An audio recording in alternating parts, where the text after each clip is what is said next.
जय हिंद दोस्तों। वेलकम है आप सबका ब्रेव इंडियन डायरीज़ में, a channel for Indian army, navy, air force. So army वाले भी इंसान ही होते हैं, वो भी मल्टी टैलेंटेड होते हैं। अपार्ट फ्रॉम उनकी extra ordinary bravery, sacrifices, extra ordinary उनकी हिम्मत के अलावा उनके पास भी खूब सारे एक्स्ट्रा टैलेंट। कुछ बहुत अच्छे सिंगर्स होते हैं, कुछ स्पोर्ट्स में तेज होते हैं, स्पोर्ट्स कोटा से भी आते हैं आर्मी में। ओके, तो आज ऐसे ही एक कारगिल के योद्धा की कहानी है, जो एक सिंगल सोल्जर भी कहा जाता था उनको अपने टाइम में। ये भी कारगिल के एक योद्धा की कहानी है, कैप्टन हनीफुद्दीन।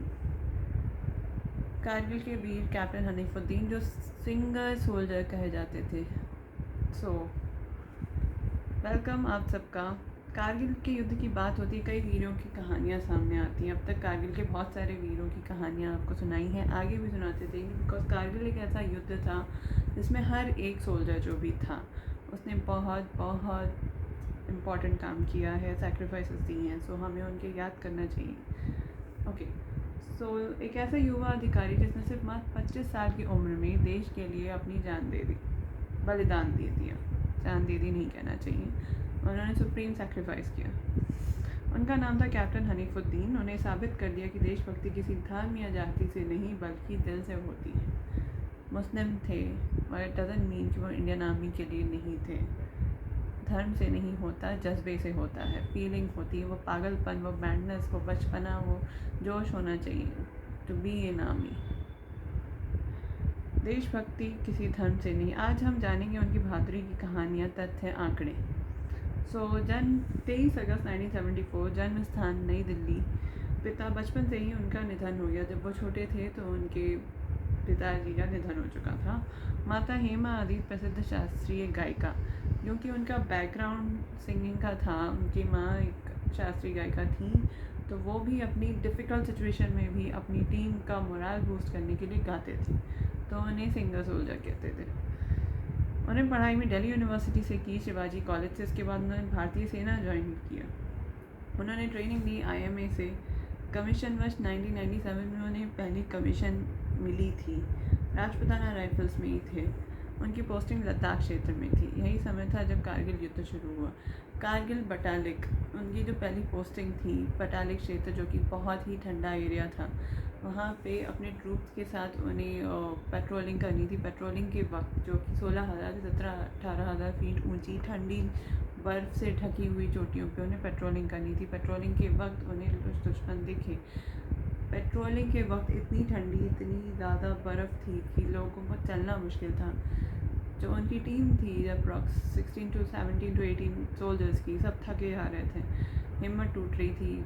कुछ सूबेदार ने आकर कैप्टन से कहा कि कैप्टन अब और नहीं चल पाएंगे। सो कैप्टन बहुत दे आर सेइंग, वो भी जानते थे अपनी सिचुएशन देखते कि लोग, सोल्जर्स का मोराल टूटता जा रहा है, उन्हें कुछ करना पड़ेगा। सो उन्होंने उस समय एक प्यारा सा एक पुराना गाना सुनाया, कुछ चुटकुले सुनाए, ताकि उनका मोराल बूस्ट हो सके। दैन ही कि अब दुश्मनों को हराना है, तो सारे सोल्जर्स की मोराल बूस्ट हुआ।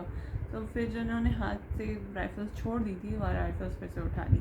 ऐसा ही जगह जगह पे उन्होंने अपनी टीम, अपनी बटालियन की मोराल बूस्ट की, अपनी सिंगिंग से भी।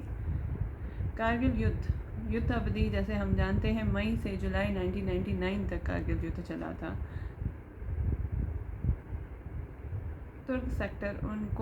तुर्क सेक्टर भी मिला था। कैप्टन हनीफुद्दीन जो उनको जिम्मेदारी लद्दाख के तुर्क सेक्टर को, दुश्मनों को रोकने की, बहुत कठिन था क्योंकि ऊंचाई 17,000 फीट तक थी। -15 डिग्री से 20 डिग्री तक का टेम्परेचर था।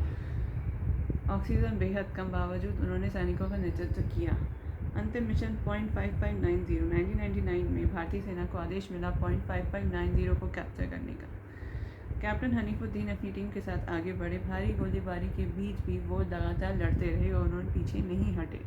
कि सैनिकों का मनोबल बढ़ाया, दुश्मनों का मुकाबला किया और लगे रहे। बहुत ही नैरो पीक पॉइंट और नैरो पॉइंट था जहाँ उन्हें चढ़ना था, शार्प पॉइंट था, बहुत ही मुश्किल था उस पॉइंट पे चढ़ कर रन फेस ऑफ करना, बट उन्होंने तब भी किया। 6 जून 1999 को उन्होंने देश के लिए सर्वोच्च बलिदान दिया। 43 दिन तक इतनी पीक पे था वो कि बर्फ़ के अंदर ढक गई थी शरीर, और वहाँ पे क्योंकि युद्ध चल रहा था कि स्टार्टिंग में ही ये उनकी डेथ हो गई और इन्होंने सर्वोच्च बलिदान स्टार्टिंग में ही दिया था। तो 43 दिन तक जब तक कारगिल चलता रहा, इनका शव भी वापस नहीं ले पाए हम जल्दी, क्योंकि युद्ध चल रहा था और बर्फ़ में इतने तेज़ बर्फ़ तूफानों में इनके शरीर ढक चुके थे। तो जब वॉर ख़त्म हुई तब हम उनके शरीर को वापस पा सके। बाद में भारतीय सेना ने जोखिम उठाकर उनके पार्थिव शरीर को वापस लाया। यह घटना भारतीय सेना की बहादुरी और सम्मान की मिसाल बन गई।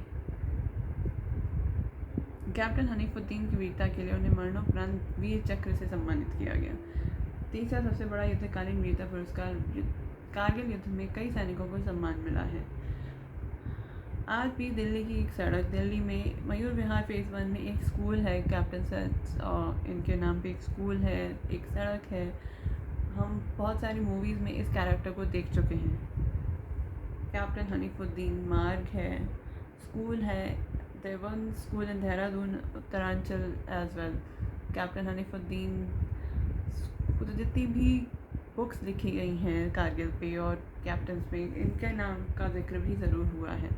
इसके अलावा वी शुड ऑलवेज़ रिमेंबर कि हमारी आर्मी में ऐसे ही वीर योद्धा थे और आज भी हैं और हमेशा रहेंगे, because that's why Indian army is one of the biggest, bravest, capable army of the world. यह हमें याद दिलाता है कि भारत की रक्षा के लिए हर धर्म, हर समुदाय के लोग खड़े हैं। कैप्टन हनीफुद्दीन की कहानी हमें सिखाती है देश के लिए लड़ने वाला सैनिक केवल सैनिक नहीं, बल्कि भारत की असली ताकत होती है। अगर आपको भारतीय सेना पर गर्व है तो इस वीडियो को ज़रूर शेयर करें। Please like, share, subscribe Brave Indian diaries. ऐसी ही कहानियों के लिए आगे भी आपको मिलती रहेंगी। जय हिंद, जय Bharat. Take care and do comment, share, subscribe Brave Indian Diaries. Thank you.